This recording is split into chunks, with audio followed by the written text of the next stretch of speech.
하나님의 은혜로 저희들은 미시간의 앤드루스에 잘 다녀왔습니다. 어, 오늘은 그 예수님의 생애 11제에 대한 것을 하지 않고 또 잠시 쉬어가는 마음으로 악인의 기도를 들으시는 하나님에 대한 말씀을 가지고 우리가 은혜를 나누는 시간을 가졌으면 좋겠습니다. 어, 악인의 기도를 들으시는 하나님, 악인의 기도를 들으시는 하나님, 우리가 이 부분에 대해서 한번 생각을 해봤으면 좋겠는데요. 어, 우리를 포함한 뭐 세계에 있는 많은 기독교인들이 가장 좋아하는 찬미 중에 하나가 어메이징 그레이스입니다. 나 같은 죄인 살리신. 이것을 작사하신 분이 아마 우리는 이 사람이 영국의 존 누턴이라는 사람이라는 것을 아시는 분이 굉장히 많으실 것입니다. 이 사람은 18세기에 살았던 사람입니다. 그는 어릴 때부터 신실한 그리스도인이 아니었습니다. 아직은 신실한 그리스도인의 가정에 태어나서 잘 자라서 목회자가 된 그 사람이 아니었습니다. 이 사람은 6살 때 어머니를 잃고 계모 밑에서 아주 힘들게 자랐어요. 그리고 이런 살이 되었을 때 아버지를 따라 무슨 일을 했냐면 대서양을 오가면서 아프리카에 있는 흑인들을 잡아가지고 이 아메리카 대륙으로 와서 그것을 파는 노예선을 타는 이 배에 타는 그런 사는 그런 직업을 가졌습니다. 이런 살 때부터 그렇기 때문에 어린 시절부터 아주 험악하고 힘든 삶을 살았다라고 볼 수가 있는 것입니다. 그러다가 이제 이 사람은 어릴 때부터 이 배를 탔기 때문에 젊은 나이에 이 노예를 실어 나르는 이 배의 선장이 되었습니다. 그러니 이 배 노예를 이 아프리카에 잡아서 아메리카에 데리고 와서 팔았기 때문에 그때는 보면은 이 배를 가져오는 것이 얼마나 열악한 환경이었냐면 좁은 배 밑에 수백 명 흑인들을 쇠사슬에 묶어서 이 배 안에 태웠다고 합니다. 그래서 먹을 것도 없고 또 질병이 퍼져서 많은 사람들이 이 항해를 하는 도중에 죽음을 당했습니다. 그런 도중에 살아남은 소수의 흑인들을 이제 노예상에 팔아가지고 돈을 팔아서 많은 돈을 벌 수 있는 것입니다. 그래서 존 노트는 이 젊은 나이에 이 일을 계속했기 때문에 비록 그가 젊은 나이에 있음에도 불구하고 많은 돈을 벌었어요. 그리고 또 그가 22살 정도 되었을 때는 이 배를 하는 선장에 되기도 했습니다. 그러던 어느 날 이 1748년 그때 이 존 노트의 나이가 몇 살이었냐면 22살이었어요. 22살 때 그때에 이제 아프리카에서 노예를 싣고 아메리카 대륙으로 오고 있는 도중에 큰 폭풍을 만나게 됩니다. 근데 이 폭풍이 얼마나 심했냐면 배가 침몰하기 직전까지 큰 위기에 닥쳤어요. 그때 이 존 뉴턴이 생애에 처음으로 하나님께 매달리는 기도를 합니다. 그때 그가 하나님을 부르면서 하나님 자기를 불쌍히 여겨달라는 그 기도를 하나님 앞에 아주 간절하게 드리게 돼요. 근데 정말로 놀랍게도 이 배는 침몰하지 않고 살아남아서 무사히 아메리칸 대륙에 도착을 할 수가 있었습니다. 이 사건이 이 존 뉴턴의 생애에서 아주 큰 삶의 대전환점이 되었습니다. 그래서 그는 비록 노예 무역을 즉시 그만두진 않았지만 시간이 지나면서 점점 더 이 존 뉴턴은 하나님 말씀에 심취하게 되었고 자신의 죄를 깊이 깨닫고 그리고 마침내 30살이 되었을 때는 이 노예 무역에서 떠날 수가 있었습니다. 그리고 그 후에 그는 신학 공부를 하게 되었고 목회자가 되었습니다. 그리고 정말 그가 하나님께서 자신과 같은 이 죄인을 용서하셨다라는 그 것에 대해서 감사해서 정말 그가 온 세상 사람들이 정말 사랑하는 어메이징 그레이스라는 이 찬미를 작사하게 되는 것입니다. 그는 82세까지 살았어요. 82세까지 살았는데 그가 인생 말년에 자신의 삶을 되돌아보면서 그가 어떤 고백을 했냐면 이런 고백을 합니다. 나의 기억은 거의 사라졌지만 두 가지는 반드시 기억한다는 것입니다. 하나는 나는 가장 큰 죄인이었다는 사실이고 그리고 또 하나는 그리스도는 위대한 주님이시라는 것을 그가 깨달았다라고 이것만은 정말 기억한다라고 그가 고백하는 것입니다. 그래서 그는 젊은 날 했던 그 많은 것들에 대해서 하나님께 용서했다는 확신이 그의 마음속에 있었습니다. 그러나 그가 과거에 젊은 시절에 했던 그 자신의 잘못에 대해서 그것의 과거를 가볍게 여기지 않았습니다. 그래서 그는 과거의 생애를 떠올릴 때마다 겸손을 할 수밖에 없었고, 그리고 죽을 때까지 그것을 생각하면서 노예 해방과 그리고 복음 전파에 온 생애를 바쳤음을 알 수가 있습니다. 하나님은 그를 용서하셨지만, 그러나 이 존 뉴턴이 지은 그 죄의 흔적은 사라지지 않았습니다. 수많은 사람들에게 끼친 상처와 그리고 이 노예 무역을 통해 했던 그 비극적인 역사와 또 그로 말미암아 고통받은 이 노예들의 삶은 흔적들은 남아 있는 것입니다. 그래서 그는 그것을 기억할 때마다 겸손하고 노예 해방과 복음 전파에 온 힘을 쏟으면서 그의 생애를 마칠 수 있었던 것입니다. 우리가 성경에 보면은 이 존 루턴과 같은 생애를 살았던 사람이 있습니다. 특별히 두 왕을 우리가 꼬집을 수가 있는데요. 그 왕은 아합과 므낫세입니다. 여러분, 아합이 누구입니까? 아합은 북방 이스라엘의 가장 악한 왕을 꼽는다면 바로 아합이고, 그리고 남방 유다의 가장 악한 왕을 꼽는다면 그는 바로 므낫세입니다. 그래서 우리는 오늘 아합과 므낫세의 기도를 들으시는 하나님에 대해서 우리가 한번 살펴보기를 원하는 것입니다. 자, 그러면 아합이라는 인물이 얼마나 악한 인물인지를 우리가 한번 생각해 볼 필요가 있는 것 같아요. 아합. 이 아합은 우상 숭배를 북방 이스라엘에 국가적으로 확립한 왕이 바로 아합이라고 볼 수가 있을 것입니다. 자, 일왕기상 16장 30절에 보면은 아합에 대해서 이렇게 설명하고 있습니다. 오므리의 아들 아합이 그의 이전의 모든 사람보다 여호와 보시기에 더욱 악을 행하매라고 했습니다. 아합은 오므리의 아들로서 북방 이스라엘의 7번째 왕입니다. 근데 하나님께서 이 아합을 평가하기를 그의 이전 모든 사람들보다 여호와 보시기에 가장 악한 왕이라고 설명하고 있는 것입니다. 우리가 북방 이스라엘에는 이 총 209년이라는 기간 동안 이 북방 이스라엘이 존속을 했습니다. 그 209년이라는 시간 동안 19명의 왕이 북방 이스라엘에 존재를 했는데요. 그 왕들 중에서 최고로 악한 왕이 아합이라는 것입니다. 우리가 알다시피 북방 이스라엘은 하나님께서 선한 왕으로 평가받은 왕이 단 한 명도 없습니다. 한마디로 말하면 북방 이스라엘은 모두가 다 악한 왕이었다라는 것입니다.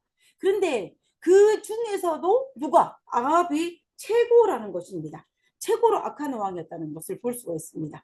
그래서 우리가 성경에 보면은 성경에 3번을 반복하여서 그 이전의 모든 왕들보다 악한 왕이 아합이라고 설명하고 있는 것을 볼 수가 있는 것입니다. 그래서 북방 이스라엘의 가장 악한 왕 아합이라는 것을 우리가 알 수가 있습니다. 자, 그러면 하나님께서 이 아합을 왜 이렇게 악한 왕이라고 평가하셨는지를 우리가 성경을 통해서 한번 살펴보기를 원하는 것입니다.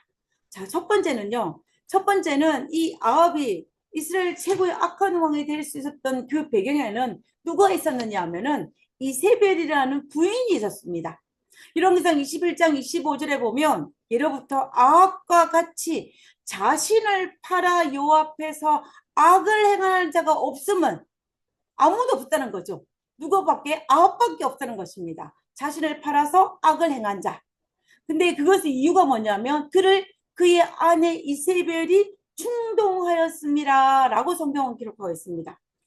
이 아합의 악행의 근원은 이세벨이라고 성경에 보이는데요. 이 이세벨은 시돈의 딸이며 열렬한 바알의 우상 숭배자였습니다. 근데 이 우상 숭배자였던 이 이세벨과 결혼함으로 말미암아 이 아합의 악행은 본격적으로 시작되는 것을 볼 수가 있습니다. 그래서 이 아합과 이세벨의 결혼은 단순한 국제 결혼이 아니었습니다. 정치적 동맹을 위해서 북방 이스라엘 신앙을 무너뜨리게 된 하나의 큰 통로가 되는 결혼이 바로 이세벨과 아합의 결혼이었습니다. 우리가 우리가 너무나 잘 알고 있는 솔로몬의 모습이 떠오르지 않습니까? 솔로몬의 실패의 원인도 보면은 솔로몬도 나라를 안정시키기 위해서 수많은 이방 여인과 결혼을 하는 동맹을 맺습니다. 그러나 시간이 지남에 따라서 그 이방 여인의 신을 받아들이게 되었고 솔로몬이. 그리고 또 이 솔로몬의 마음이 오직 하나님을 섬기며 하나님께 지혜를 가졌던 이 솔로몬이 하나님에 대한 마음이 이방인에게 쏠리는 그 결과가 되지 않았습니까? 그것과 마찬가지로 아합도 동일한 그러한 일을 겪게 되는 것입니다. 아합도 왕조를 더욱 강하게 하기 위해서 어떤 인간적인 계산이었겠죠. 그래서 하나님의 언약보다는 하나님의 명령보다는 누구를 지냐면 자기의 머릿속의 계산을 따라서 정말 이방 여인 이세벨과 결혼하게 되었고, 그러면서 이세벨의 영향 아래에서 아합이 바알의 우상 숭배자가 된 것입니다. 그래서 성경은 아합의 생애를 이렇게 평가를 하고 있습니다. 아합과 같이 자신을 팔아 여호와 앞에서 악을 행한 자라고 아합을 평가하고 있는 것을 볼 수가 있는 것입니다. 사람은 하나님보다 자신의 성공과 안전을 더 우선시하게 된다면, 더 그것에 붙잡게 된다면 우리는 이미 죄에 자기 자신을 팔기 시작했다라는 것을 볼 수가 있습니다. 자신의 위치를 공고히 하고자 하는 탐욕이 신앙보다 앞서게 되면은 우리는 심판을 초래할 수밖에 없는 것입니다. 그래서 우리는 세상을 살아갈 때 수많은 유혹에서 하나님보다 먼저 우선시 되는 것이 있다면 그것이 우리에게 올무가 되어서 우리를 죄의 나락으로 떨어뜨릴 수 있기 때문에 우리는 정말로 우리의 생애에 있어서 끊임없이 반복하여서 하나님을 우리 생애의 가장 위에 올리는 것이 정말로 중요하다는 것입니다. 자, 그 다음에 두 번째 살펴보도록 하겠습니다. 두 번째는 이 북방 이스라엘을 우상 숭배의 국가로 세운 왕이 바로 아합입니다. 열왕기상 16장 32절에 보면요, 사마리아에 건축한 바알 신전 안에 바알을 위하여 제단을 쌓음에라고 되어 있습니다. 사마리아가 어느 도시입니까? 사마리아는 북방 이스라엘의 수도입니다. 그 수도에 무엇을 건축했다는 것입니까? 바알의 신전을 건축하고 그에 위한 바알의 제단을 쌓았다라고 성경은 기록하고 있는 것입니다. 우리가 북방 이스라엘의 초대의 왕이었던 여로보암은 금송아지를 세우지 않았습니까? 그래서 북방 이스라엘의 왕들은 다 여로보암의 길을 행함으로 말미암아, 다시 말하면은 금송아지를 섬긴 것입니다. 여기에다가 아합은 하나를 더 애더해서 더 한 걸음 나가서 이 사마리아의 수도에 바알 신전을 세우고 바알의 제단을 쌓았다라고 되어 있는 것입니다. 이 말의 의미가 무엇이냐면은, 이 말의 의미는 국가적으로 북방 이스라엘이 국가적으로 무엇을 이 바알 숭배를 장려하였고 바알 숭배를 국가적으로 후원했다라는 의미입니다. 이 시대가 어느 시대냐면 우리가 잘 알고 있는 엘리야 시대입니다. 그래서 이 아합은 이 이방 신을, 바알 신을 국가의 그 종교로 만들었기 때문에 하나님의 제사장들, 하나님의 선자들을 많이 죽였습니다. 그래서 하나님의 선자였던 엘리야가 어떻게 됩니까? 자신의 생명을 보존하기 위해서 광야로 도망가는 모습이 바로 이때 등장하는 것입니다. 그래서 우리가 이 갈멜산에서 하나님께서 불로 응답하시는 그 놀라운 기적을 보면서 불구하고 아합은 어떻게 합니까? 끝내 돌이키지 않았습니다. 하나님께서 기적을 베푸시고 3년의 기근이 왔음에도 불구하고 이 마음이 강팍한 아합은 이방 신을 섬기는 것에 돌아서지 않았다라는 것을 볼 수가 있는 것입니다. 그래서 하나님께서는 이러한 아합을 어떻게 평가하셨냐면은 열왕기상 21장 26절에 보면 이렇게 평가했습니다. 그가 누굽니까? 아합이죠. 그가 여호와께서 이스라엘 자손 앞에서 쫓아내신 아모리 사람의 모든 행함같이. 여러분, 아모리가 누구입니까? 이 아모리는 이스라엘 백성들이 애굽에서 가나안 땅에 들어왔을 때 가나안 땅에 거주한 이방 민족을 쫓아낸 민족 중에 한 사람이에요. 이들의 족속은 우상 숭배와 각종 죄악 때문에 이미 심판하여서 그들을 몰아내고 제거한 민족이 아모리입니다. 그런데 지금 하나님의 백성인 북방 이스라엘이 아모리 사람의 모든 행함같이 우상에 복종하여 가정에 행했다라고 설명하고 있는 것입니다. 그래서 결국 이 말의 의미는 뭐냐면 북방 이스라엘이 이 멸망한 가나안 땅의 그 민족들과 다를 바가 전혀 없다라고 평가받았다라는 것을 우리가 알 수가 있는 것입니다. 그래서 아합의 죄가 바로 그 죄입니다. 아합은 그 죄를 자기도 짓고 누구도 북방 이스라엘에 있는 백성들도 짓게 하였다라는 것을 우리가 볼 수가 있는 것입니다. 그다음에 세 번째로 살펴보고 싶은 것은 뭐냐면 하나님의 불순종한 왕이었다는 것입니다. 사실은 우리가 아합의 생애 전생애가 하나님 말씀에 불순종했습니다. 근데 그 불순종이 여러 가지 우상 숭배도 있었지만 그 중에 하나를 꼽는다면 어떤 사건이냐면 아합은 22년간 북방 이스라엘의 왕으로 통치를 했습니다. 이 22년 동안 북방 이스라엘 통치하는 동안 악행을 저질렀지만 그럼에도 불구하고 하나님께서는 이 아합에게 은혜를 베푸셨습니다. 그 중에 하나가 이 아람 왕 베나닷이라는 아람 왕 베나닷이 북방 이스라엘 쳐들어 왔을 때에 북방 이스라엘 침공했을 때 하나님께서 선자를 보내어 아합에게 이것은 승리할 것이라고 약속을 하셨습니다. 그리고 이 아람 군대를 멸절하라고 하나님께서 명령을 하셨습니다. 특별히 누구를? 그 왕인 베나닷을. 그런데 어떤 일이 발생했냐면 이 전쟁을 치르고 난 다음에 하나님께서 기적적으로 은혜를 베푸셔서 이 북방 이스라엘이 아람 왕 군대를 물리치고 기적적인 승리를 거두었습니다.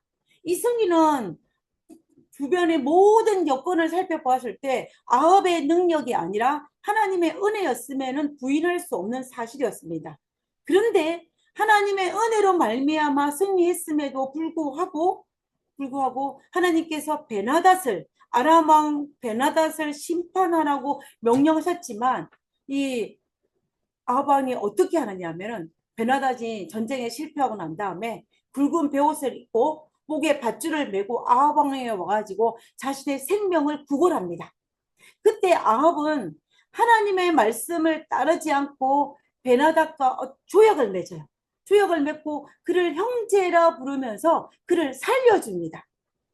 정치적인 계산이 하나님 명령보다 앞섰던 것입니다. 이렇게 되자 하나님의 선자가 아합에게 이렇게 선합니다. 이를 두고 하나님의 선자가 아합을 책망하는 것이죠. 그가 왕께 아뢰되 여호와의 말씀이 내가 멸하기로 작정한 사람 누굽니까? 아람 왕 베나닷입니다.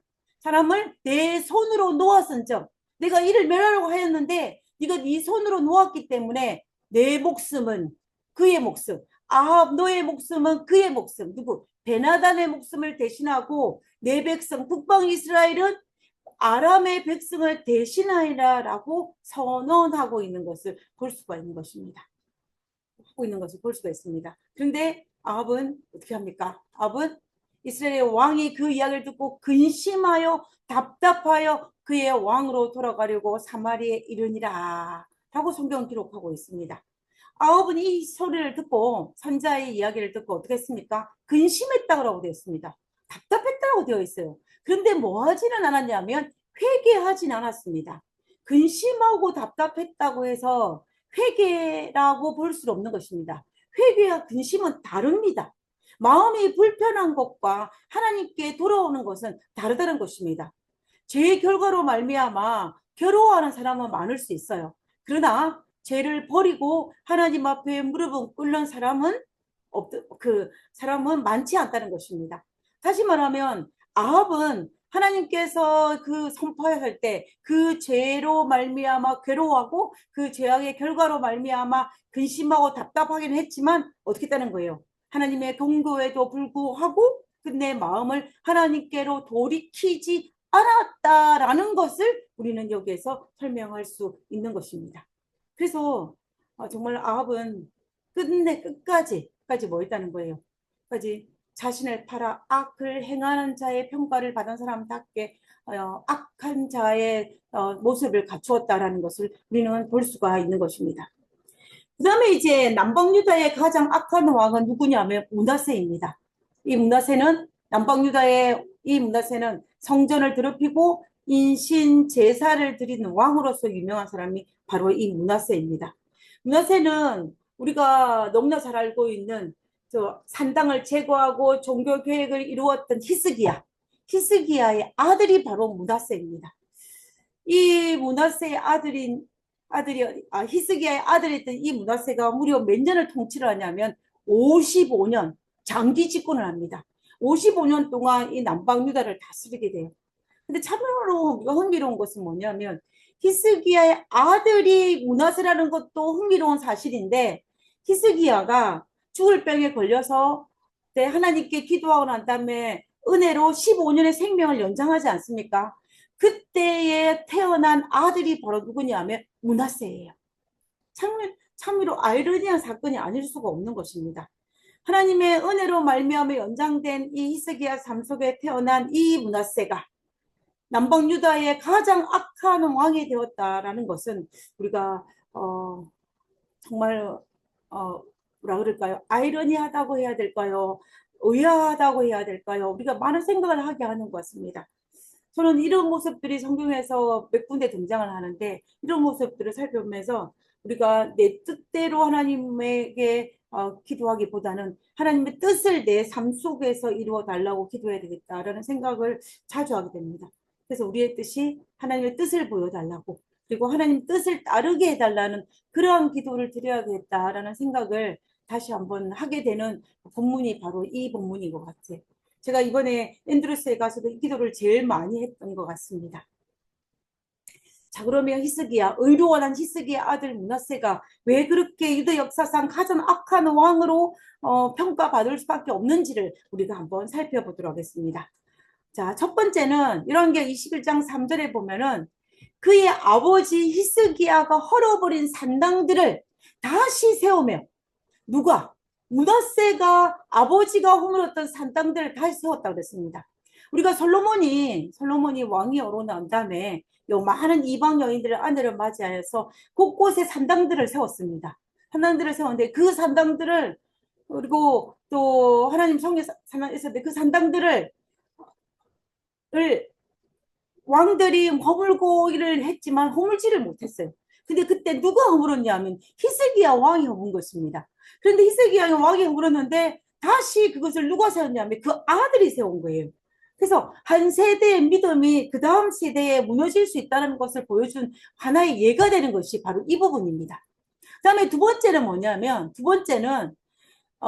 이스라엘의 왕 아합의 행위를 따라 바알을 위하여 제단을 쌓은 왕이 누구냐면은 바로 므낫세예요.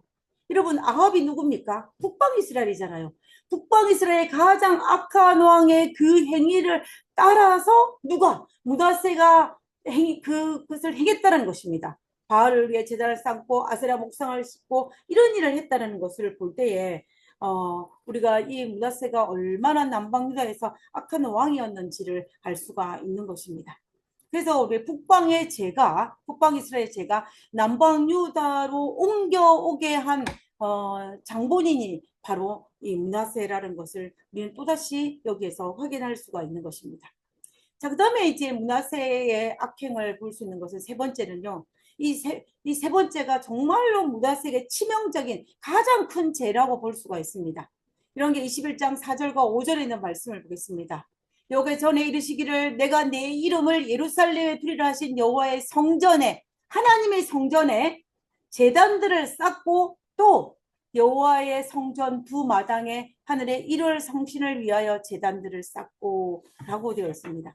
그래서 여기서 이것은 결과적으로 뭐냐면 하나님의 이름을 두신 여호와의 성전 안에 우상의 제단들을 쌓았다라는 것입니다. 하나님을 예배해야 할 자리에 우상을 섬기는 장소로 바뀌었다라는 것을 우리는 여기서 알 수가 있는 것입니다. 이 사건은 훗날 남방유다가 멸망할 당시에 이 바벨론의 포로로 잡혀갔던 에스겔이 환상을 보지 않습니까? 그 환상을 볼 때에 하나님의 성전 안에 각종 우상들이 가득한 것을 이 에스겔이 보았습니다. 그래서 결과적으로 에스겔이 하나님의 영광이 성전을 떠나는 환상을 보았는데, 지금 그것을 이루기 위한 시작이 어디에서 있냐면 므낫세 시대 때 시작됐다는 것입니다. 그 영적 타락의 씨앗이 이미 문화세 시대에 뿌리가 뿌려졌고 그것이 점점 강해져서 남방교는 멸망할 수밖에 없었다라는 것을 우리는 알 수가 있는 것입니다. 그래서 문화세의 죄 중에 다 문화세의 죄가 크지만 이 죄는 정말 문화세의 가장 큰 죄라고 볼 수가 있을 것입니다. 그다음에 네 번째는 자기 아들을 인신제물로 바친 것입니다. 이런 게 21절 6절에 보면 또 자기 아들을 불 가운데로 지나게 하며 점치며 사수를 행하여 신접한 자 박수를 스님하여 여호와 보시기에 악을 많이 행하였다라고 성경은 기록하고 있습니다. 문하세는 자기 아들을 우상의 제물로 바친 것입니다. 최소한 부모는 자식에게 많은 동정심과 사랑을 가지는 마음을, 사랑하는 마음을 가지는 것이 인지상정입니다. 하나님이 우리를 그렇게 만드셨습니다. 그런데 문하세는 어떻게 합니까? 자기 아들을 향한 긍휼과 사랑의 마음이 없이 어떻게 합니까? 이방 신에게 인신 제물로 바치는 것입니다.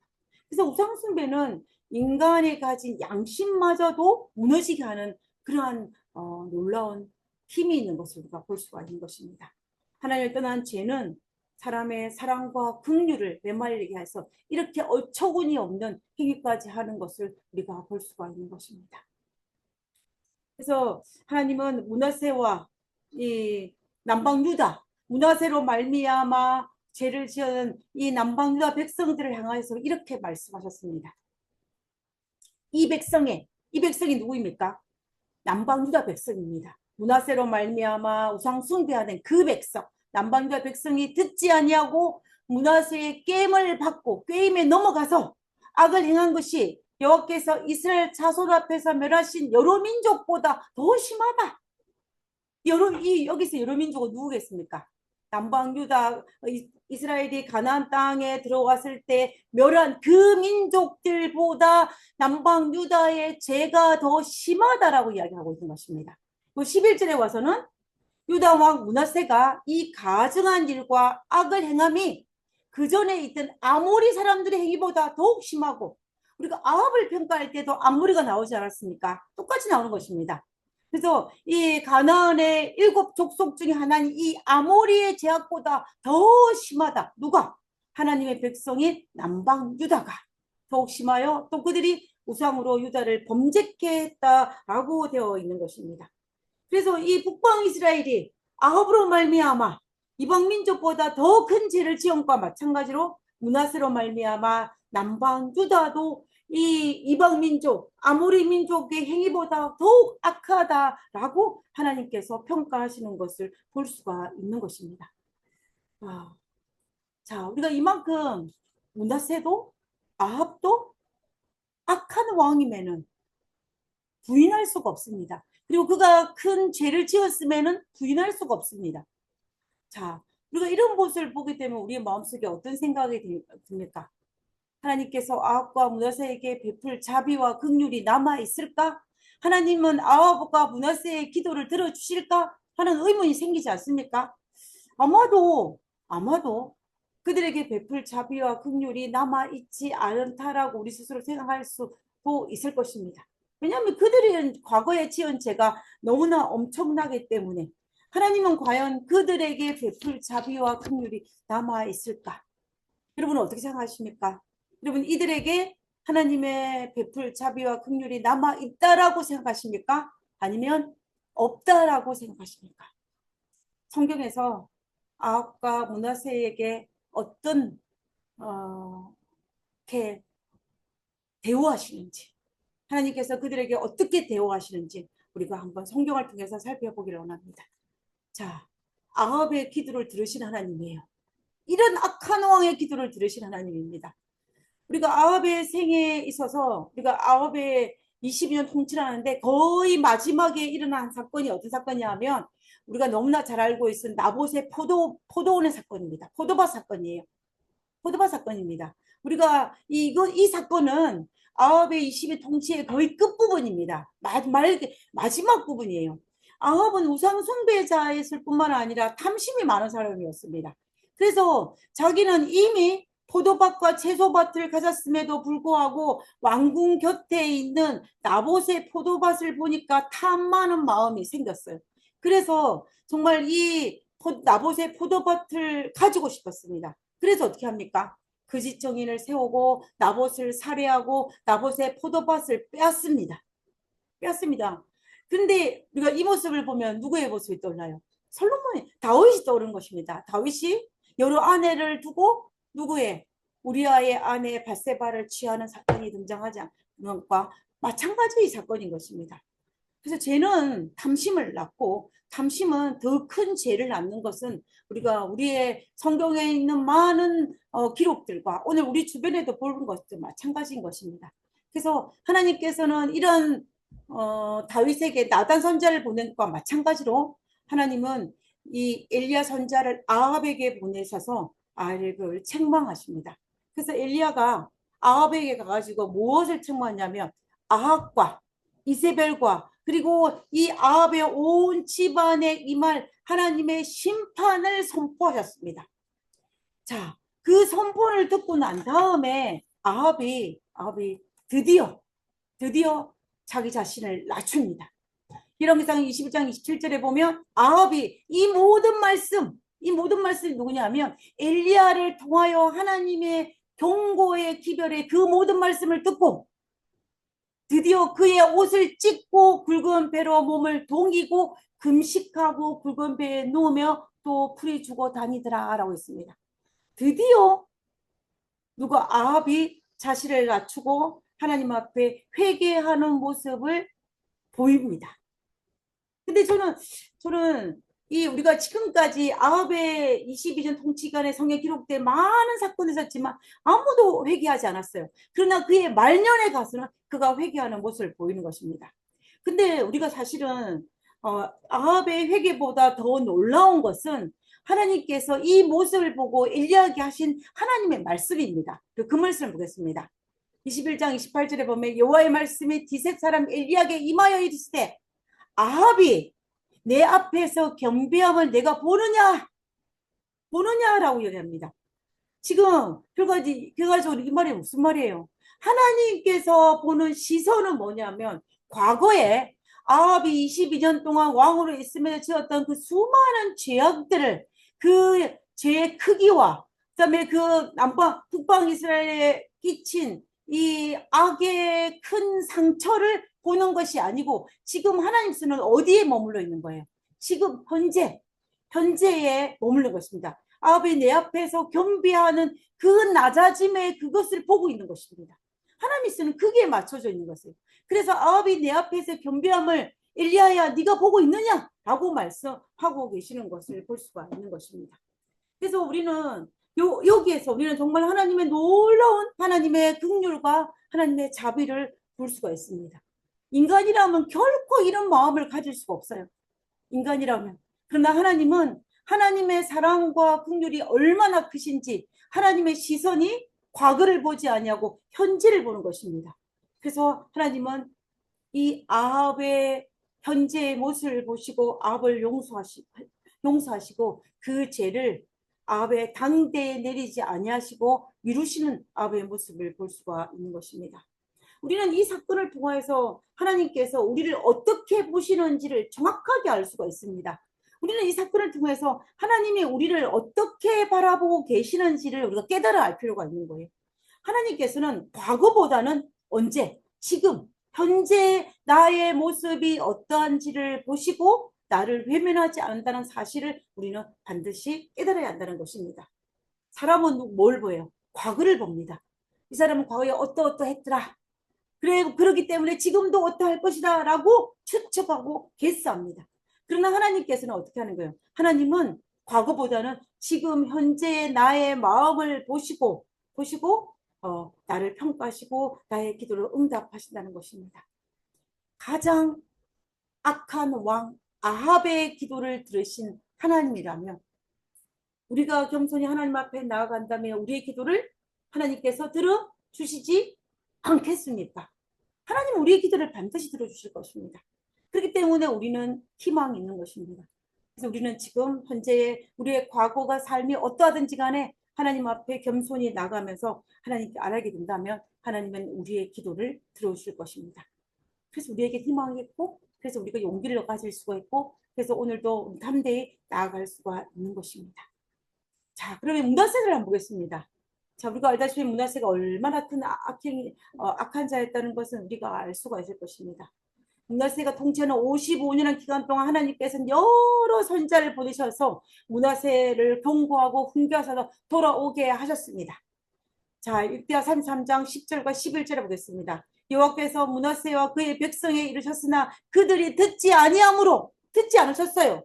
그래서 하나님께서 여호와께서 아수르 왕의 군대의 지휘관들이 와서 치게 하심에 그들이 누가 아수르의 군대들이 문하세를 사로잡아 쇠사슬을 결박하여 바벨론을 끌고 간지라 그랬습니다. 이때가 문하세의 55년 통치 기간의 거의 끝부분이에요. 끝부분입니다. 그래서 이 지도상에서 보면 예루살렘에서 바벨론까지 끌고 갑니다.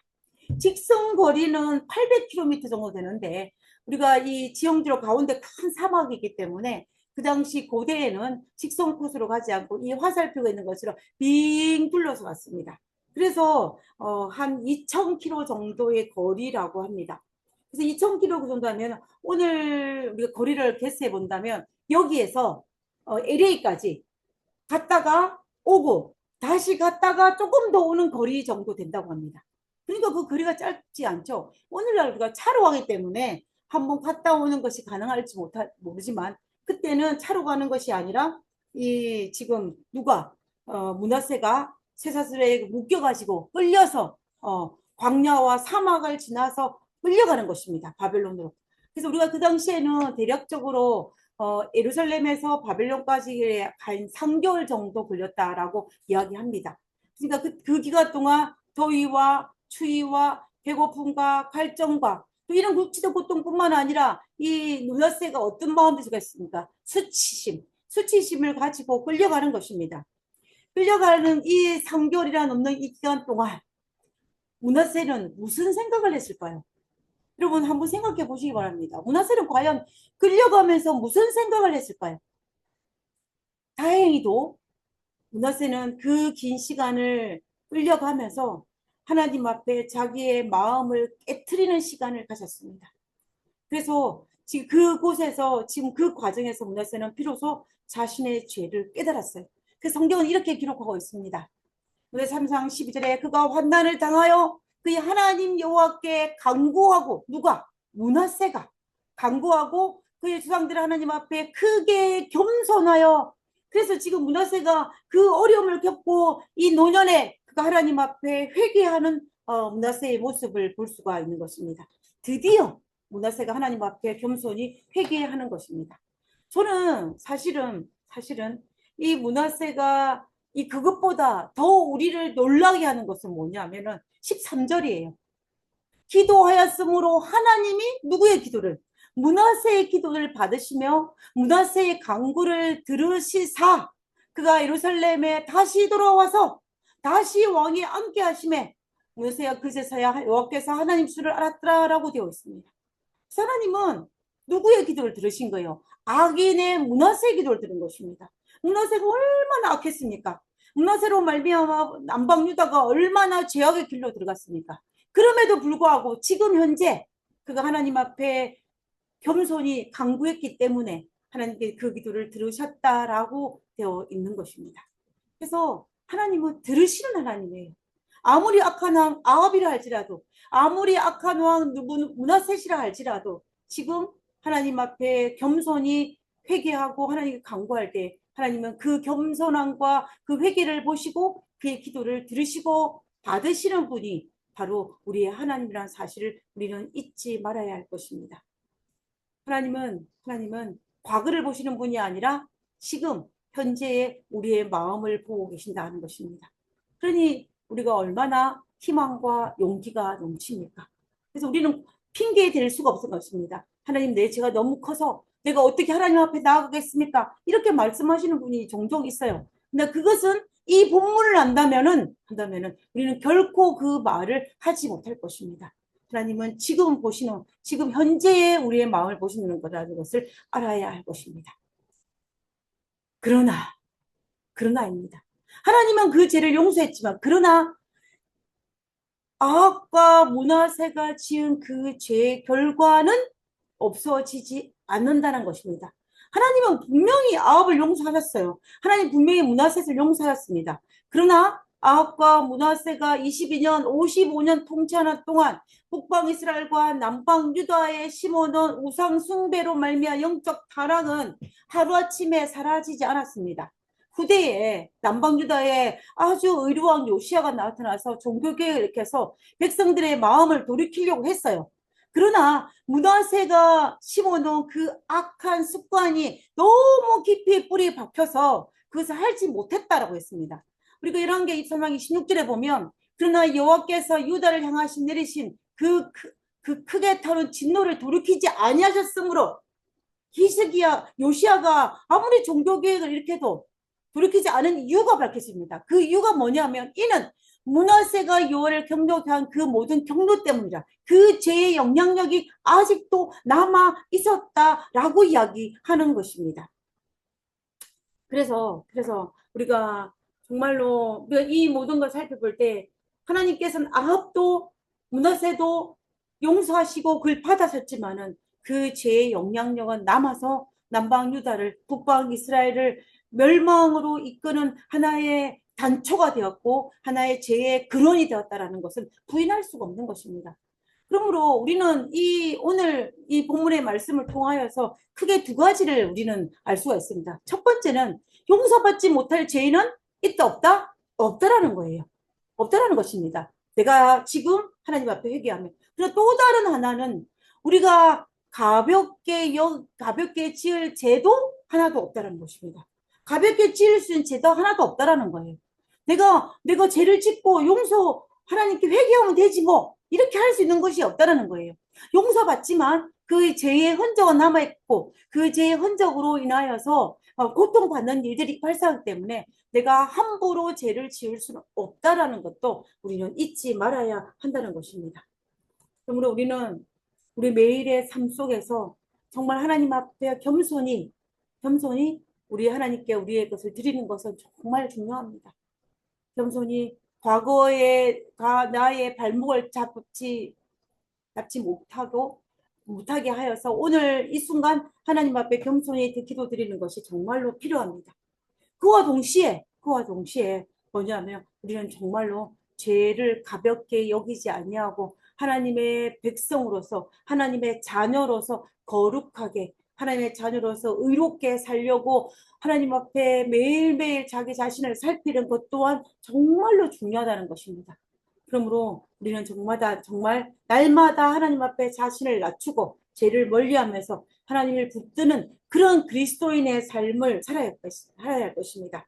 그래야만이 우리는 정말로 매일매일 하나님 안에서 정말 승리하는 그리스도인의 삶을 살 수 있게 될 것입니다. 그리고 우리 모두 말씀을 붙잡고 승리하는 우리 모두가 되기를 간절히 바라면서 오늘 말씀을 마치도록 하겠습니다.